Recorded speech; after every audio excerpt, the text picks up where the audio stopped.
Bienvenue à tous dans l'étude de ce matin, le jour de la semaine. Nous allons nous concentrer dans l'étude de la parole de Dieu.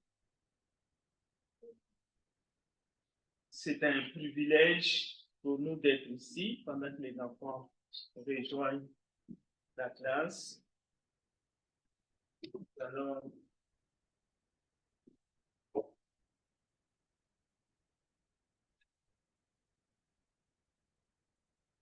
dans la perspective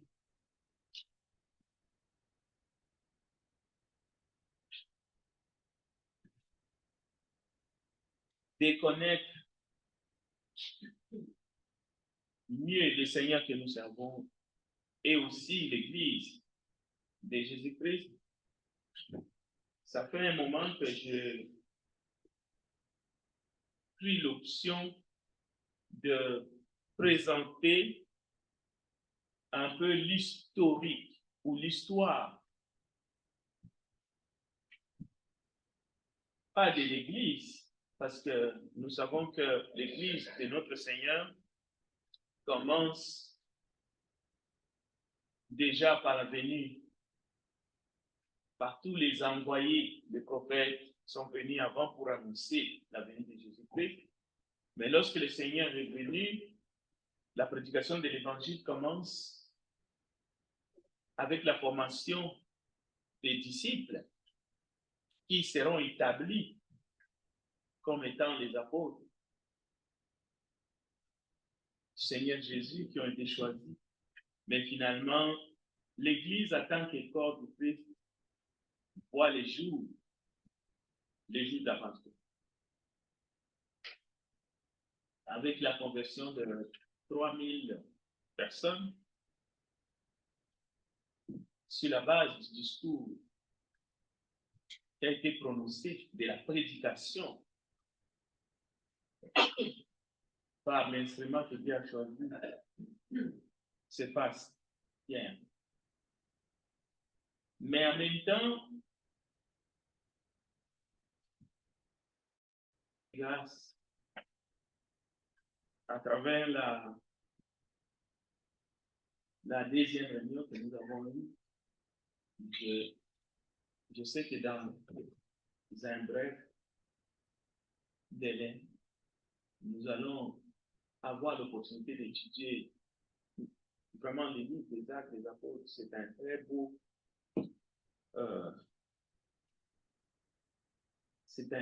beau choix pour nous aider à voir comment les choses se sont passées dès le début jusqu'aujourd'hui. Donc, nous aurons le temps vraiment. Je suis en train de préparer, ça va commencer probablement début janvier. Ça prend quand même. On va avoir le temps de regarder ça. On va commencer du premier chapitre jusqu'à la fin. Mais ce matin, je vous appelle qu'on puisse regarder sommairement l'histoire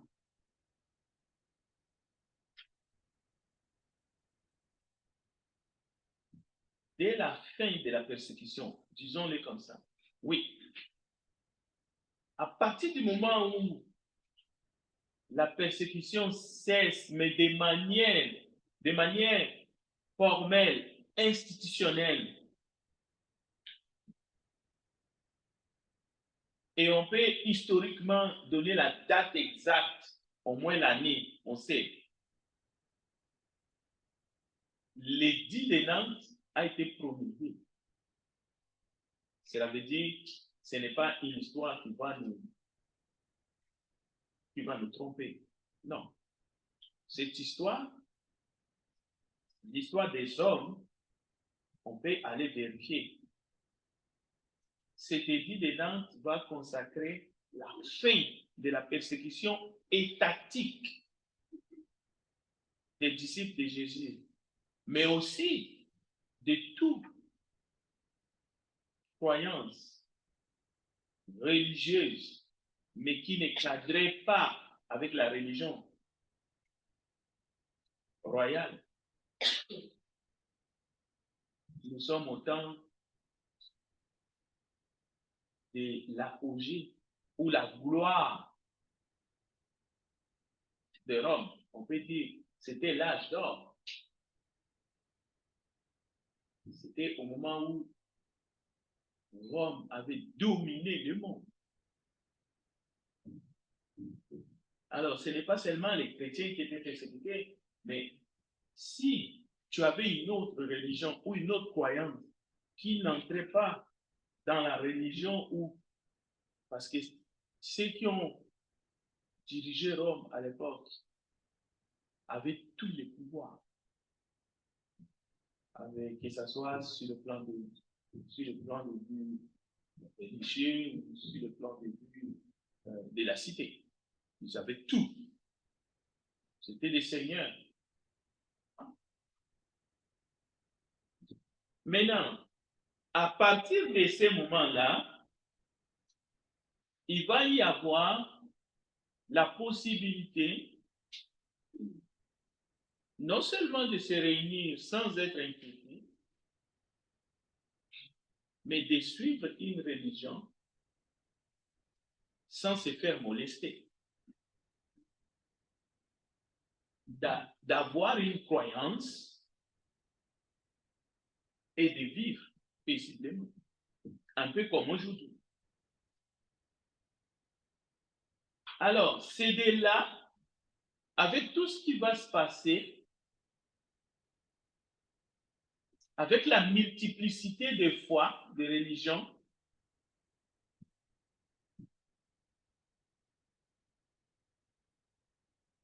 mais il y avait un qui avait le monopole. Celui qui a le pouvoir, celui qui a le bateau, lui, il va essayer de se tailler la part des lions. C'est de là que va se former une sorte de mosaïque au niveau de ce qu'on appelle foi ou croyance, une religion qui sera décrétée universelle. Qui dit universel, on peut comprendre le terme universel en français, mais les termes qui étaient donnés à cette organisation ou à la tête, c'était les hommes de loi, les hommes de pouvoir, et on connaît son nom. Constantin a fait quelque chose qui lui appartenait, appelé Église catholique. Mais à l'intérieur, il y avait une mosaïque de foi, mosaïque de croyances, mosaïque de confessions. Les gens venaient de partout, y compris les adorateurs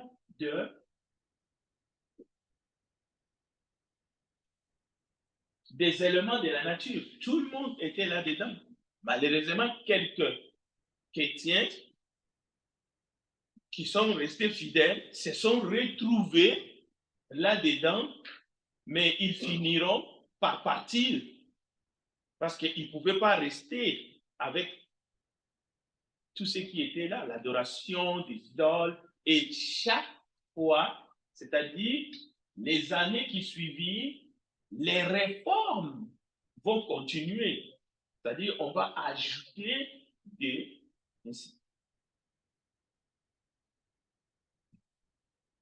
jusqu'au moment où il y aura encore des croisades. C'est-à-dire qu'il fallait encore punir les hérétiques, c'est-à-dire ceux qui ne voulaient pas suivre.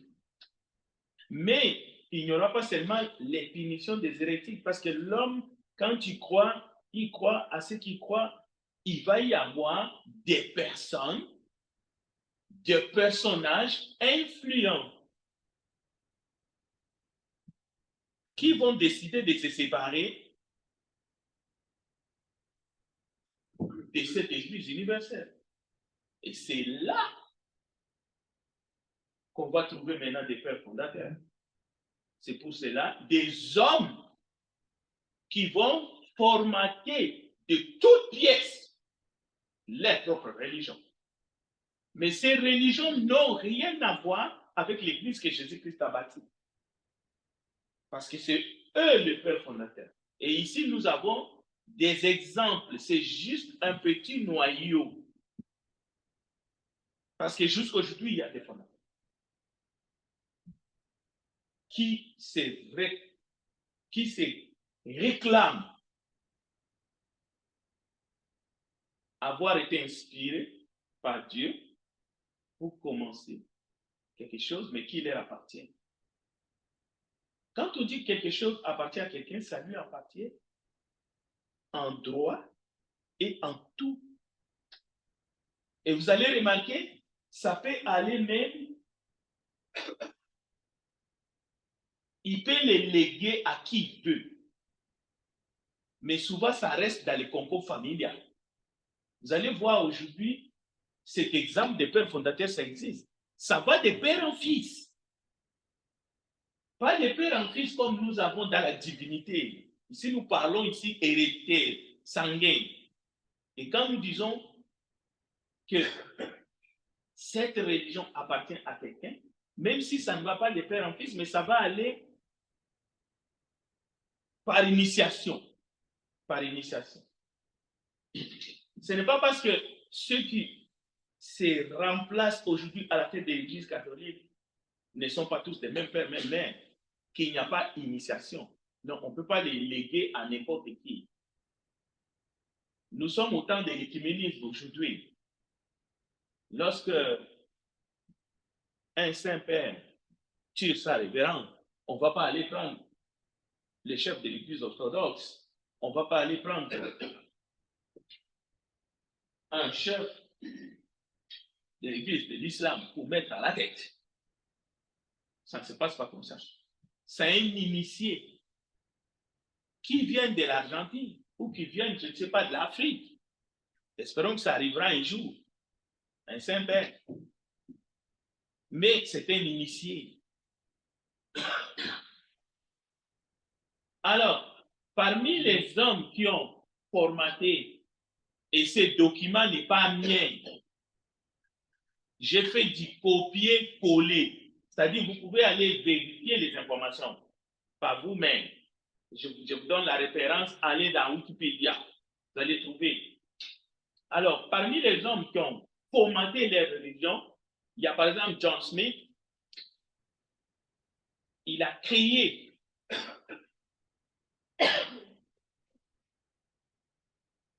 vous voyez, il y a même des dates, 1608. Ce n'est pas des choses qui se sont passées hier. Mais ça tient où? Ça tient bon aujourd'hui. Charles Parham, en 1901. Joseph Smith, en 1830. Il a créé une religion. C'est à lui. Et ce n'est pas parce qu'il n'est pas là qu'on va lui chipper ça. Quelqu'un va lui voler ou dire quelque chose d'autre ou donner l'origine de cette religion à quelqu'un d'autre. C'est comme nous. Bien sûr, le Seigneur n'est pas là en chair et en os. On sait qu'il est parmi nous quand même. Nous ne prenons pas les risques de dire que quelqu'un a fondé l'Église du Christ. Non, on sait que c'est lui. Il a dit avant de les fonder et il a fait ce qu'il a dit. Alors si quelqu'un paraît pour dire j'ai fondé l'Église du Christ, on va les traiter de usurpateurs. Gentiment, même des voleurs. Oui. Je voulais savoir, l'Église du Christ, étant donné qu'il y avait une Église universelle créée par et ensuite, comment, à partir de quelle date, on a parlé de l'Église universelle, soit mais la question est la suivante. Comment on arrive à déceler l'Église du Christ parmi la grande universelle? À partir de quelle date et qui a pris l'initiative de se retirer? L'Église du Christ n'a jamais été dans l'Église universelle que Constantin a créée. L'Église du Christ que Jésus a bâtie n'a jamais été là-bas. Comment il va se retirer là où il n'a jamais été? C'est pour cela que j'ai dit, quand je veux présenter l'étude sur Constantin, ça va être beaucoup plus clair. Mais ici, j'essaie de mettre un peu le base. La semaine prochaine, je vais venir avec un PowerPoint sur Constantin. Ça va être beaucoup plus clair pour répondre à ta question. Ici, j'essaie de montrer que la fin de la persécution étatique, avec un document à l'appui, une loi qu'on appelle Édit de Nantes, a permis l'expression libre de ses croyances, la confession, ou même la possibilité d'adorer son Dieu sans être inquiet. Alors, certains membres de l'église que Jésus a bâtie, qui se trouvaient à Rome, en ont profité. Mais ça ne veut pas dire qu'ils sont devenus des adeptes de ce que Constantin a créé. Loin de là. Parce que comment ils deviendraient les adeptes de l'organisation de Constantin? Qui était Constantin? Un disciple de Jésus? Un apôtre? Et d'ailleurs, nous allons voir qu'est-ce que signifie la conversion de Constantin. Est-ce que la conversion de Constantin signifie que celui-ci est né de nouveau, il est passé de la mort à la vie? Non. Alors, si la conversion de Constantin a une autre signification, c'est comme aujourd'hui, tu es ici. Demain, tu vas adorer avec les autres. Et on dit tu es converti. Tu es converti dans le sens que tu as laissé tes idoles et tu as décidé d'aller te réunir où tu as adopté la religion de ceux qui se réunissent ici à côté. On appelle ça conversion. C'est-à-dire changer de religion. Mais la définition de la conversion, selon les Écritures, ce n'est pas changer de religion. C'est naître de nouveau. C'est naître d'en haut. C'est obéir à la doctrine de Jésus-Christ. Ce n'est pas quitter ses anciens croyants pour adopter sans obéir à l'évangile. Oui, je vais prendre encore une autre question. J'ai mis une main levée ici. Oui, allez-y, pour moi.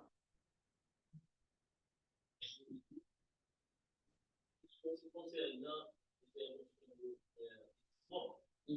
lorsque nous lisons la Bible et l'histoire de la révolution de l'Église, bien avant, il n'y avait pas d'Église sur la terre. Si vous prenons par exemple le Scénarios dans le Testament, il y avait en Israël des synagogues. Les synagogues ne sont pas des églises. Nous savons que l'Église de Israël a pris naissance au 1er siècle, le jour de la Pentecôte. Mais pendant la croissance de l'Église, il y a des hommes qui font des efforts pour créer des religions bien avant ces gens-là que vous avez projetés sur l'écran. Par exemple, nous avons Péda, nous avons Judas, mais ces gens-là ne sont pas réussis à cette conquête. Alors nous voulons dire à tous nos frères et sœurs qui sont participés dans ce matin, que Jésus-Christ n'avait pas de réforme qui avait fait dans son siècle. Par exemple, quand les protestants ont accepté de faire la réforme, c'est pas l'Église. Ils veulent suivre comment semer la confusion. Parce que lorsque nous lisons dans Matthieu 16, 18, Jésus a déclaré Pierre, tu es Pierre, et que sous cette pierre, je bâtirai mon église. Il a dit que le Paul dit c'est le jour des morts, et que nous nous retrouvons. C'est-à-dire que l'Église est toujours là, il est là, et nous sommes ici. Nous sommes bien les bons pour partir de l'Église. Merci. Ok. Au fait, c'est pour répondre un peu aussi à ce que les frères m'ont posé comme question. Alors, je vais dire ce que dès la naissance de l'Église des jours de la Pentecôte, jusqu'au jour où l'édit de Nantes a été promulgué, il s'est passé beaucoup de choses. L'Église de Jésus-Christ a toujours été fidèle à son Seigneur et ce n'était pas l'Église universelle. Ce n'était pas une Église universelle, c'est lui que Constantin crée. Parce que j'aurais pu mettre Constantin aussi ici, sur la liste. Je mets sa photo et je mets Église catholique universelle. C'est à lui. C'est lui qui a créé cette histoire. Ce n'est pas Jésus. Donc, il fait partie de ces hommes. C'est sa propriété. Même si un membre de l'Église du Christ, de Jésus-Christ, s'est retrouvé là-bas un jour, comme les apôtres aussi se retrouvaient dans la synagogue, comme Beauvoir vient de dire. Les apôtres allaient prêcher. Ça ne veut pas dire que la synagogue n'avait pas sa raison d'être. N'importe où elle était, elle avait sa raison d'être. On ne peut même pas dire que c'est Moïse qui a créé cela, non. Mais à l'intérieur des synagogues, ils suivaient Moïse. Donc, nous verrons alors que l'Église du Christ est passée par des persécutions et la fin de cette persécution étatique ne signifiait pas la fin des persécutions tout court dans le monde des disciples de Jésus-Christ, mais de manière étatique, parce que cette persécution va continuer. C'est pour cela que je suis arrivé même au point où je vous ai dit, nous allons comprendre un peu qu'il y a eu de croisades. Les hérétiques vont être punis, subir le martyre, et tous ces hérétiques-là ne sont pas forcément les membres de l'Église de Jésus-Christ. Non, c'est juste des opposants à la religion du roi. Et parmi eux, on trouvait des physiciens, quelqu'un qui, dans sa recherche scientifique, pouvait déclarer que telle chose, je viens de découvrir, c'est comme ça. Comme ça ne cadrait pas avec la religion royale, cette personne était tuée. Il y en a qui ont subi les martyrs. Ce n'était pas parce qu'ils étaient disciples de Jésus, non. Ce sont des hérétiques. Alors, des prêtres aussi qui prenaient la tangente de quitter l'organisation, ils étaient victimes. Ils étaient dedans. Mais parmi eux, il y a certains qui ont décidé de se soustraire pour aller commencer quelque chose d'autre en disant, par exemple, nous sommes les protestants. Ce n'est pas parce qu'ils ont quitté l'organisation pour aller commencer une autre religion en protestant qu'ils étaient des disciples de Jésus. Parce que pour être disciple de Jésus, il fallait suivre la doctrine de Jésus-Christ et pas protester pour commencer quelque chose qui va aussi.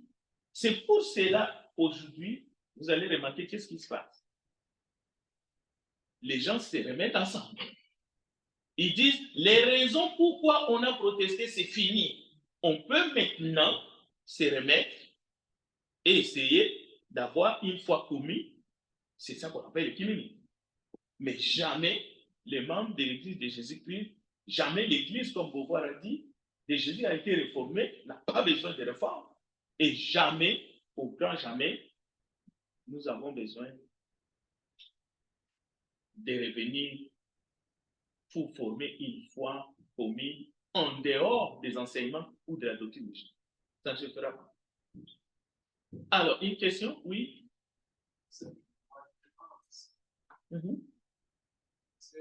Dans la liste, vous avez ajouté des matériels. Ouais, j'ai dit, ça c'est juste un échantillon. Il y a, ouais. Je peux l'ajouter, il y a. Tout ce monde-là, il y en a. Ouais. J'ai cité par exemple, oui, je me suis limité à Joseph Smith, mais un autre exemple, c'est Charles Taze Russell. Il a créé en 1872. Alors, William Miller en 1863. Mais lorsqu'on parle de l'Église de Jésus-Christ, vous voyez que la référence et une date, ça ne peut pas correspondre. On ne peut pas fusionner. C'est les jours de la Pentecôte. Même si nous n'avons pas la date et le mois exact, mais on peut fouiller. Mais on sait que c'était ces jours-là. Et c'est la Bible qui témoigne. C'est pas, ça ne peut pas venir de nous-mêmes. C'est parce que nous avons lu les Écritures et on a compris que c'était les jours de la Pentecôte. C'est ces jours-là que l'Église a vu les jours. Mais le travail a commencé depuis la prédication des gens, et même les prophètes ont parlé déjà de Jésus dans l'Ancien Testament. L'Église a été prophétisée. Donc, c'est ça. Bon, une fois qu'on a compris, ça peut nous aider maintenant à savoir comment se maintenir. On ne va pas se maintenir dans l'Église parce qu'on connaît les jours de sa fondation ou parce qu'on connaît quand l'Église a été établie. On va se maintenir dans l'Église du Christ en étant soumis et en persévérant dans les enseignements des apôtres, fondement, dans la doctrine de Jésus-Christ, fondement des apôtres. C'est pour cela que nous allons étudier les livres des Actes dans les jours qui viennent. Mais vraiment, de manière, on va étudier. J'aimerais que vous préparez vos cahiers, les notes, vos stylos, que vous préparez déjà vos questions. Nous allons étudier les livres des Actes à partir du premier chapitre jusqu'au dernier chapitre. Ça sera une étude méthodique, de manière vraiment que chacun puisse comprendre comment les apôtres quels sont leurs actes, comment est-ce qu'ils ont marché dans la doctrine.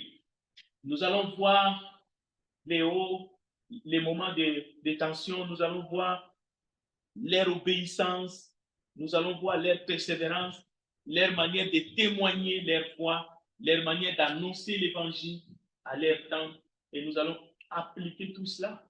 Parce qu'il y a des choses que nous ne pouvons pas refaire. Nous n'allons pas, par exemple, aller chercher des dons miraculeux. Nous n'allons pas exiger à Dieu de nous donner des dons miraculeux pour que nous puissions épater la galerie. Mais il y a des choses que nous ne devrions pas sortir. Nous devons rester en suivant leur exemple. Il y a des prières que nous pouvons faire, que eux, ils ont fait, mais il y a d'autres prières que nous ne pouvons pas faire. Nous ne pouvons pas exiger, par exemple, des choses qu'eux, ils ont exigées. Ils ont dit à Dieu d'appuyer leur témoignage par des miracles afin que les gens se convertissent. Nous avons juste la parole de Dieu que nous devons enseigner tout en croyant que la prière des foi, comme Élie a fait, a une grande efficacité, la prière du juste. Ça, oui. Il y a d'autres questions, d'autres commentaires? Ça, c'est dans les études que nous allons étudier les livres des Actes, dans les études du dimanche. Oui. Quelqu'un a levé la main? Ah non. Est-ce qu'il y a quelqu'un d'autre? Oui, frère. Jésus avait déjà appris que plusieurs faux Christ viendraient dans le monde. On considère que ces gens qui sont là font partie de ces faux Christ. Parce qu'ils prêchent un Christ différent à celui qu'on trouve dans la Scripture. Oui, c'est vrai. Et déjà, le fait que Jésus avait averti que plusieurs viendront en mon nom, au fait, le message était, plusieurs viendront en mon nom, c'est-à-dire ils vont commencer des religions, soi-disant c'est moi qui les ai envoyés, mais faites attention. C'est pour cela aujourd'hui, quand nous voyons la multiplicité des religions, on s'est dit, c'est l'Église qui est divisée. C'est faux. L'Église n'est pas divisée. L'Église n'a jamais été divisée. L'Église que Jésus a bâtie n'est pas divisée. Il y a une seule Église, un seul Seigneur, une seule foi.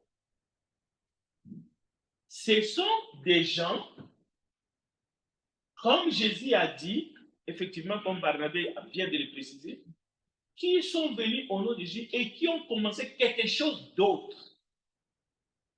C'est pour cela qu'il y a tous ces grands noms de religions.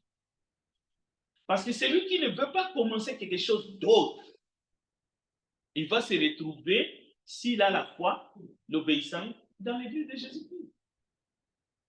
Pourquoi tu veux commencer quelque chose d'autre? Tu le mets à ton propre nom, c'est que tu as un but. Tu as un but. Tu as un gain. Ces gains-là, ce n'est pas seulement l'argent, ça peut être autre chose, ça peut être l'honneur. Ça peut être le besoin de reconnaissance. Ça peut être aussi la comparaison. Quelqu'un qui se compare avec Christ. C'est pour ça qu'on les appelle les antichrists. Il veut aussi que lui aussi puisse être comparé. C'est comme l'exemple aussi que Frère Beauvoir a dit. Il y a des gens, même au temps de Jésus, qui se sont levés pour commencer les Théodastes là. Ils voulaient. Pourquoi seulement lui? Pourquoi seulement lui? C'est pour cela. Et avant Jésus, avant le 1er siècle, avant sa venue, dans chaque nation, à cause de la culture et de la tradition, chacun adorait son propre Dieu comme lui semblait bon, comme cela lui semblait comme Dieu. Regardez seulement les civilisations grecques et romaines. Ils avaient combien de dieux? À l'Olympe, en Égypte, ils avaient toutes ces notions-là de la Trinité, ça existait. La religion de la mère et des fils, ça vient de l'Égypte. Ça vient de l'Égypte. Ça ne vient pas de Rome antique. C'est-à-dire que les Romains ont copié chez les Égyptiens pour créer la religion de la mère et de l'enfant. C'est-à-dire où il faut adorer la mère, il faut adorer l'enfant, ainsi de suite. Ça vient de l'Égypte. Alors, les Égyptiens avaient, tous les pharaons étaient des dieux. Et pas seulement des dieux, disons des déesses. Parce que souvent on cache. Mais parmi les pharaons, il y avait beaucoup de pharaons femmes. Donc, vous voyez? Alors, peut-on dire que ces gens-là, avec leurs croyances et tout, donc c'était des adeptes ou des membres de l'Église de Jésus-Christ? Non. C'est-à-dire, Rome n'a rien inventé. Rome a copié d'ailleurs. Beaucoup. Ce n'était pas les premiers monarques à essayer de se joindre ou de gagner la sympathie de ceux qui ont la croyance et d'essayer d'en faire un objet politique pour la conservation de son pouvoir. Il n'a pas innové.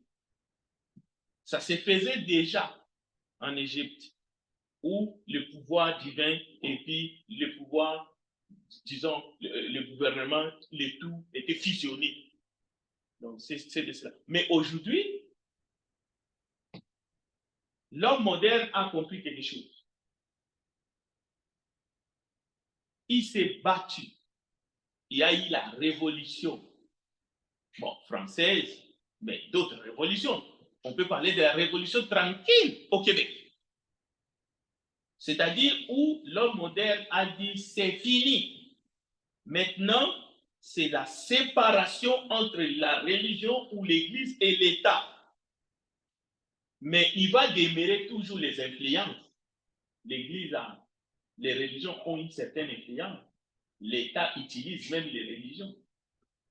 S'il y a grève, si le peuple veut se révolter à cause de l'inflation, vous savez, l'État utilise les hommes religieux, les prédicateurs, pour que nous puissions calmer les ardeurs du peuple. C'est pour cela que des grands leaders politiques ont compris et ils ont dit, la religion c'est l'opium du peuple. Ça ne concerne pas l'Église de Jésus. Pensez-vous que le prédicateur, l'homme de Dieu, le serviteur de Jésus-Christ, il va laisser la prédication de l'Évangile dans toute sa simplicité pour aller calmer les ardeurs des gens dehors, pour qu'ils ne luttent pas pour leur pain, pour que leurs enfants puissent avoir des écoles qui sont viables? Celui qui fera ça, c'est la preuve qu'il n'est pas un serviteur de Dieu. Ce n'est pas notre mission. Mais nous prêchons seulement la volonté divine. Mais les religions sont pris dans ces pièges. Oui, je prendrai une dernière question. L'heure est arrivée. Alors, c'est la dernière question.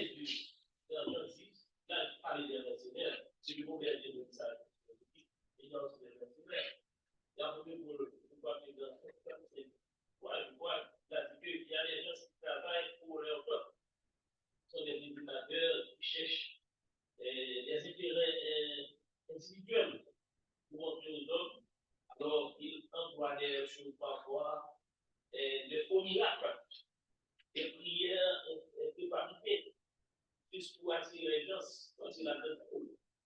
Mais Jésus-Christ a déclaré, il dit que si vous êtes un disciple, vous devez demeurer dans ma parole. Pourquoi vous êtes une église, si vous êtes cette église, c'est parce qu'on entre dans cette, dans le local où nous sommes réunis, on va voir qu'est-ce qu'il prêche, est-ce que vraiment, est-ce que dans la doctrine du Seigneur. Mais, j'aimerais vraiment dire que nous ne devons pas rester cantonnés. Il faut regarder les choses telles que la Bible nous dit dans le dernier jour. C'est ce que le frère dit. Je crois sincèrement à ce qu'il dit que de nos jours, il y a des personnes qui utilisent la religion. Oui, c'est une critique qui est vraie. La religion est utilisée pas seulement par l'État ou les États de ce monde, mais les individus, pour des raisons qui ne sont pas fiables, quelqu'un va prendre la Bible et commencer sa religion. C'est une religion que tu commences. Tu as vu que tu n'as pas une bonne retraite. Tu vas dans un coin, tu commences une église parce que tu veux vivre avec les offrandes des gens. Tu commences à manipuler. Oh, j'ai une vision, Dieu m'a montré, ainsi de suite. Oui. Oh Dieu, la puissance de guérison, venez, je veux vous guérir.